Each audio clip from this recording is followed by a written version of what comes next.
Hey, Chris Grove back at you with another film review. And today we're doing a new one from 2025. Yay, it's about time, right? A new one. All right.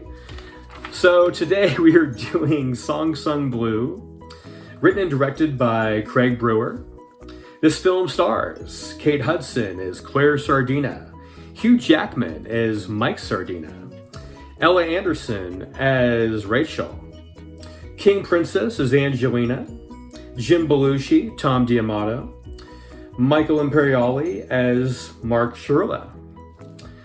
So, this is a love story and a music story that tells the tale of a couple, Mike and Claire, that form a Neil Diamond tribute band. And they start in Wisconsin. They meet at the Wisconsin State Fair. They're both from Milwaukee. And they form this lovely band giving tribute to the wonderful songs of Neil Diamond. And it's basically because they want to make a living as musicians. And who doesn't? I know a lot of people in cover bands, and they don't have to work a day job.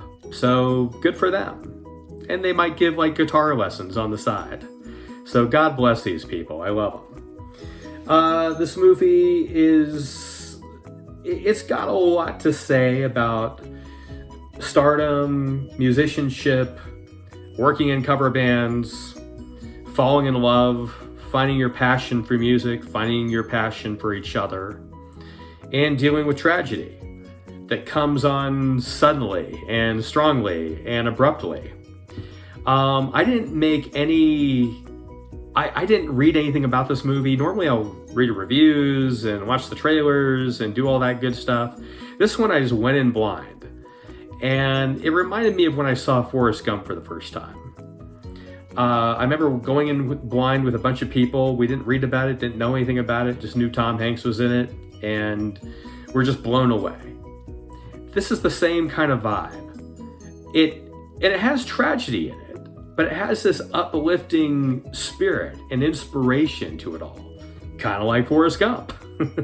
Totally different, movie really, but both movies have great music in them. And this one really gives you an appreciation for Neil Diamond. So, it takes place between 1989 and 2006, and again depicts the real life couple, Claire and Mike Sardinia, who meet in 1989. They're on a classic rock circuit tour, classic rock, country, classic musician, the 50s, 60s kind of pop singer vibe. Anyway, Mike is supposed to do Don Ho, but refuses because, well, he doesn't even look Hawaiian, he says, and he doesn't, but especially as portrayed by Hugh Jackman. He looks more like a young Clint Eastwood impersonating Neil Diamond, actually. Claire, on the other hand, is doing Patsy Cline. And they're talking in the dressing room, and she's like, this wig is like, I'm burning up in this wig. And she takes her wig off and goes, oh, you're a blonde? And she's like, you bet I am. And they meet and fall in love, and they're kind of checking each other out, and they watch each other perform, and then get together, and they get married. And in real life, they got married in 1994. So good for them. And they said, okay, well, let's form this band. She goes, I think you need to go the Neil Diamond angle. He goes, Neil Diamond, huh? Okay, well, and he's got to learn some Neil Diamond songs because he wasn't just automatically a Neil Diamond fan. But they're like, given their options, what can we cover here and pay tribute to that might make us a living? And we can be touring musicians and make a living doing what we love, which is music. Form a Neil Diamond tribute band. So, Lightning and Thunder is formed, and they do quite well at it. One of their first gigs, though, by their manager, played by Jim Belushi, who plays Tom D'Amato. And it's good to see Jim Belushi, by the way. I love Jim Belushi. I've loved him ever since About Last Night with Rob Lowe and Demi Moore. I always thought he was just wonderful in that movie. Brash and, kind of comes across like kind of an arrogant asshole sometimes, but he's good at what he does, and he's good at doing that thing. This time, he plays a more subdued character. He's a manager. He's passionate about their music. He believes in them and is managing them and booking them. But he's not the brash Jim Belushi. So he's expanding his typecasting a little bit, which I love. And he's done that in a few other roles too. He's actually quite a good actor. But he has been typecast as the kind of roles according to Jim, model, that old sitcom he was in the 90s. But anyway, Kate Hudson and Hugh Jackman really shine as Mike and Claire. Kate Hudson is amazing. Goldie Hawn's daughter, I remember following her in just Almost Famous. Almost Famous was such a great film, and I love her in Almost Famous. She's a great character in that. She always could, she could have gone the ditzy blonde route if she wanted to, but she's way too intelligent for that. And she does quite well in this film and other films as well. So she's great in pretty much everything she's in. Good to see Hugh Jackman doing drama and singing. Apparently he came from a musical background before he started doing the superhero stuff. So good for him. And there's nothing wrong with the superhero stuff. So if that's your bag, cool. So the rest of the cast is great. I love, Ella Anderson as Rachel, who's Claire's daughter. She plays Claire's daughter. And King Princess, who plays Mike's daughter, are both great. Ella Anderson, when her mom first introduces her to Mike, she's kind of like a little standoffish, and she's a sullen teenager. Kind of reminds me of the teenage daughter and the 40-year-old virgin a little bit. Kind of sarcastic and hi, whatever. I have a real dad. Don't try to be my dad. Kind of energy.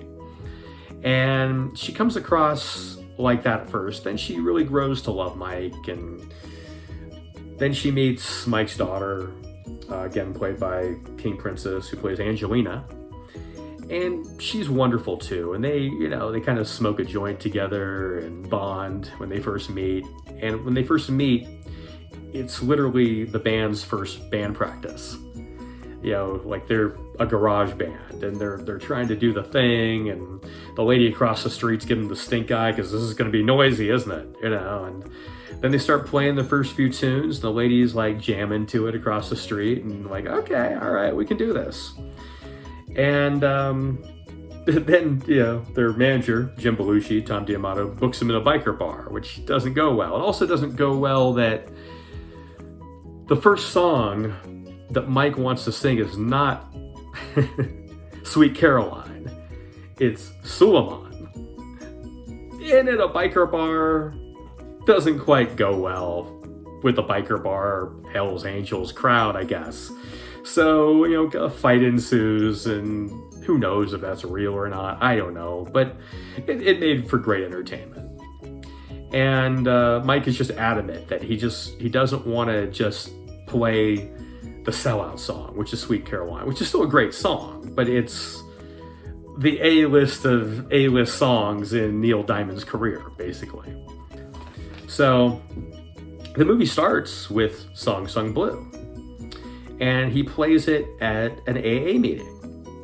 Mike does, on guitar, as he is a recovering alcoholic.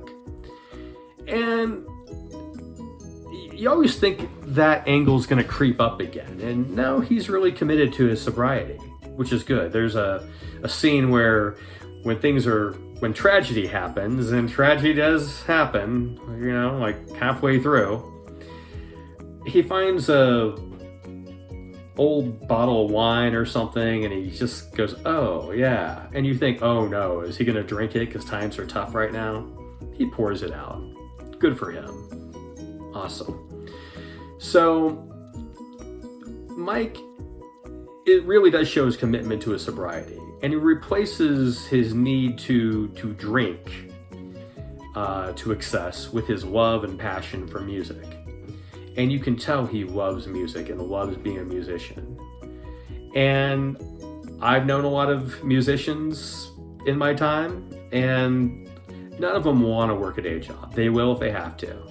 But if they don't have to, they won't. And they will forgo things like health benefits and retirement and all the things that state employees, I do admissions for the university, by the way, just take for granted. You know, I mean, they're like, yeah, we're not going to have any of that, but we're going to go practice our craft. And their craft is music, and that's their passion.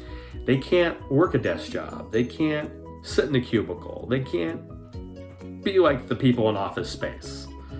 You know, they have to fly their own creative freak flag, basically. And they do. And that's how musicians roll. It also shows just how much Claire and Mike really love each other. And when tragedy does strike, there's two things going on. I'm not going to talk too much about that because I went in blind. I think it's just better going in blind sometimes and not knowing too much. So this is not going to be a spoiler review at all. But when tragedy strikes, it tests their marriage. It tests the foundation of their relationship. And they pull through. They're able to just be like, you know what, honey, we can get through this. And it's not easy. One of the reasons why I love Kate Hudson so much is she really portrays a character going through all the stages of grief after a pretty horrific situation happens. And depression, not being able to get out of bed, not being able to get off the couch, kind of depression. And I've been there. We've all been there. And what happens is eventually a little bit of anxiety takes over. And then you're just like, I gotta get off the couch. I gotta get out of bed. I gotta do something. And you get bored with just sitting around. You can't do it anymore. You can't wallow in your depression anymore. And there's a little bit of that anxiety that kind of kicks in and like, okay, like time to get your butt moving, you know? You're like, all right, I guess I'm gonna go do that thing and go to appointments and do what I need to do and get it done. And she does, and she overcomes some fear too. And she also gets to a point where she can actually have real acceptance for what happened. And again, I'm not going to talk about what happened because you're going to have to see the movie for that. But she comes to that acceptance, which is amazing, you know, and she portrays it so well. We've all been through it, and it's so relatable. I think most of us have been through it anyway. Maybe there's a few lucky souls out there that have never, you know, experienced just hardcore trauma and drama in their life and depression, and God bless you. But, you know, most of us have been through something, and most of us can relate to this. So it's just a great performance. And Mike, you know, played by Hugh Jackman, you know, the superhero guy, you know, Loki and all that. I mean, he does great. You know, he's just doing really good with, I mean, he cries. There's a scene where he breaks down and cries, and he's like, I'm losing her, you know, like, and you feel it in that performance. So it's just a beautiful performance on his part. And while this film has tragedy, two tragedies actually that occur in the film, kind of like Forrest Gump, has a lot of tragedy there too. This movie gives you so much triumph. And especially if you're a music lover, and even if you don't know a lot about Neil Diamond, say you're I don't even know that much about Neil Diamond, okay? But I've kind of had to learn for this review and after watching the movie. But he's pretty talented. And the guy rocks, but you don't think, oh yeah, Neil Diamond, rock and roll. You know, you're kind of looking at Neil Diamond like the bikers in the biker bar. You're like, oh, well, okay, whatever, you know. Neil Diamond, you know, play some Skinner, you know. But he does rock, and I mean his arrangements are pretty powerful. So good on Neil Diamond. So what is this story about? It's about love. It's about the love of music. It's about relationships. It's about maintaining relationships through the face of tragedy. And that's really what this movie is about. And all the music is great. Just talk about the music real quick. So, I mean, all the songs are there. Suleiman, which is kind of got a sort of a Hawaiian Islander vibe, Pacific Islander vibe to it, which is not as well known as Sweet Caroline. Cherry Cherry, Song Sung Blue, of course, and a song sung by Kate Hudson, and you can look it up on YouTube, but she does a beautiful job, and both Hugh Jackman and Kate Hudson sing in this, for real, which is great. But Kate Hudson sings a song toward the end called I've Been This Way Before, which is a lesser known Neil Diamond song, especially lesser known than Sweet Caroline. Bum, bum, bum.